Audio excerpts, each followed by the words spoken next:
సినీ నటి karate Kalyani interesting comments చేశారు. అల్లు అర్జున్ ఇంటిపై దాడిని ఖండించిన ఆమె కొడంగల్ కు చెందిన కాంగ్రెస్ నేత ఈ చర్యకు పాల్పడ్డారని హాట్ కామెంట్ చేశారు. ఇలా చేస్తే సినీ పరిశ్రమ మొత్తం వైజాగ్ వెళ్లడం ఖాయమన్నారు. ఇండస్ట్రీ పెద్దలపై చులకన ఎందుకని కరాటే కళ్యాణి ప్రశ్నించారు.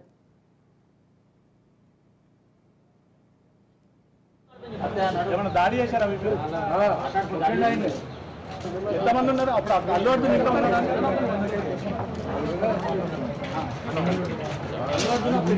ఏమి జరిగింది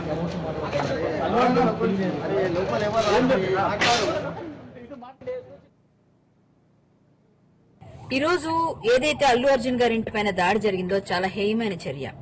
ఒక ప్రాణం పోయింది, తల్లి ప్రాణం పోయిన తర్వాత కొడుకు ప్రాణం కూడా పోయింది అన్నదైతే చాలా బాధాకరం. అది అందరూ చాలా బాధపడుతున్న విషయం. అది అనుకోకుండా జరిగిన ఒక యాక్సిడెంటల్ ఇన్సిడెంట్. అది అతనేమి ఇంట్రెస్ట్ గా కావాలని చేసింది కాదు. అయినప్పటికీ పరోక్షంగా ప్రత్యక్షంగా ఆయన బాధ్యుడయ్యి వారి వంట ఉండి వారికి అన్ని విధాలుగా నేను సహకరిస్తాను, వాళ్ళ కుటుంబ బాధ్యత తీసుకుంటాను, వాళ్ళకి అమౌంట్ ఇస్తానని అన్ని రకాలుగా ఎక్స్‌గ్రేషియా ప్రకటించారు.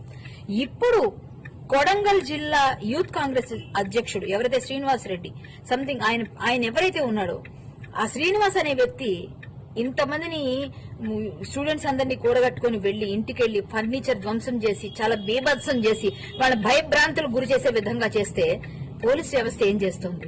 ఒక సీఎం కాన్స్టిట్యున్సీ నుంచి వచ్చిన ఒక వ్యక్తి తన ప్రలోభం కోసం తన ప్రయోజనం కోసం ఇట్లా చేస్తే మాత్రం ఎవరు కూడా చూస్తూ ఊరుకోరండి.